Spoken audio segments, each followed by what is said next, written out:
Welcome to Kenton's videos. Enjoy the video.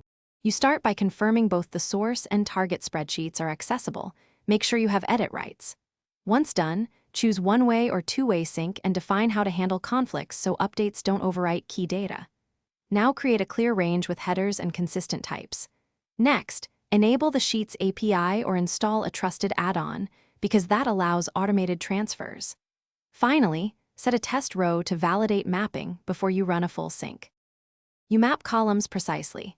Match header names, data types, and date formats so formulas won't break.